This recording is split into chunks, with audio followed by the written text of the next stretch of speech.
Some people hate you, and you'll never hear them say it. They'll smile at you, they'll congratulate you, and they'll even call themselves your friend. But their behavior tells a completely different story. The first sign is simple. They minimize your wins. You tell them good news, and somehow they find a way to make it feel small. You got the job?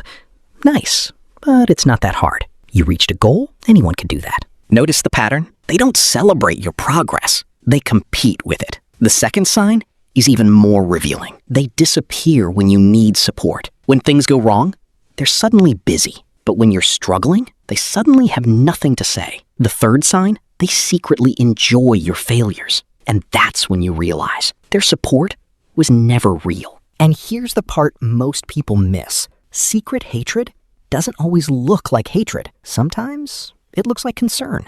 They'll say, "I'm just worried about you." But somehow, their concern always makes you doubt yourself. You start questioning your decisions. You question your goals. Eventually, you start questioning yourself. That's why hidden jealousy can be more damaging than open hate, because you don't protect yourself from someone you think is your friend. So how do you recognize them? Watch what happens when you succeed. A genuine friend gets excited with you. A jealous person gets uncomfortable. Watch their face. Watch their questions. And especially, watch what they do when nobody is watching. Because actions are harder to fake than words. But here's what you shouldn't do. Don't become obsessed with proving who hates you. You don't need to investigate everyone around you. You just need to notice patterns. Look for consistency. One bad moment doesn't mean someone hates you, but repeated behavior tells you something.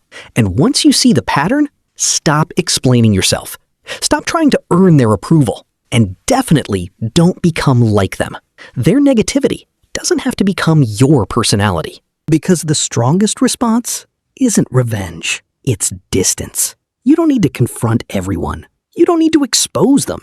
You just need to protect your peace. Sometimes that means saying no. Sometimes it means saying less. And sometimes it means walking away, because not everyone deserves access to you. And here's the biggest lesson. People who secretly hate you aren't always your enemies. Sometimes they're the people standing closest to you. That's why awareness matters more than suspicion. Don't assume everyone is against you. Instead, pay attention to how you feel around them. Do you feel respected? Do you feel supported? Or do you constantly feel like you have to prove yourself? That feeling can tell you a lot. Because sometimes your mind notices what your heart refuses to accept. So don't ignore repeated disrespect. Don't normalize being put down. And don't confuse criticism with disrespect. Real criticism helps you grow. Hidden jealousy tries to make you smaller. So stop shrinking yourself to make other people comfortable. Your success doesn't need their permission. Your happiness doesn't need their approval either. The goal isn't to make everyone like you. It's to know who deserves a place in your life. Choose people who genuinely want to see you win. People who celebrate your wins without comparing them to theirs. People who tell you the truth without trying to destroy your confidence. And people who make you feel safe being yourself. Because the right people don't make you question your worth. They remind you of it. So if someone constantly makes you feel smaller, pay attention. If the pattern keeps repeating, you don't need more evidence.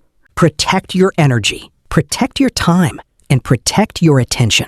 Not everyone deserves unlimited access to you. And distance doesn't make you cruel. Sometimes, distance is self-respect. You don't have to hate them back. You just don't have to keep them close.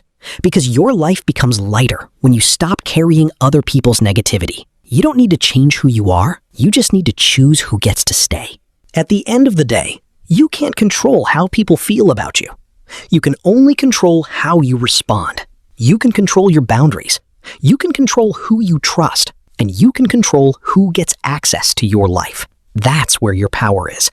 Not in making everyone love you, but in refusing to lose yourself trying. The people meant for you won't require you to become smaller. They'll make room for you to grow. So pay attention to how people respond to your growth. Their reaction can reveal more than their words. A fake smile can hide a real emotion. But don't become obsessed with reading every little signal. Your peace matters more than figuring everyone out. You don't need to know exactly why someone dislikes you. You just need to know what behavior you will accept. That's the difference between awareness and paranoia. Be observant, but stay grounded, because the goal isn't to find enemies. It's to protect your peace. And once you understand that, you stop taking everything personally. Someone's jealousy isn't proof that you did something wrong. Their insecurity is not your responsibility. You don't have to fix people who refuse to change. Your job is not to convince them of your worth. Your job is to live your life. Build something meaningful. Become someone you're proud of. And let people reveal themselves through their actions. You don't need to chase explanations. You don't need closure from everyone. Sometimes, the behavior is the answer.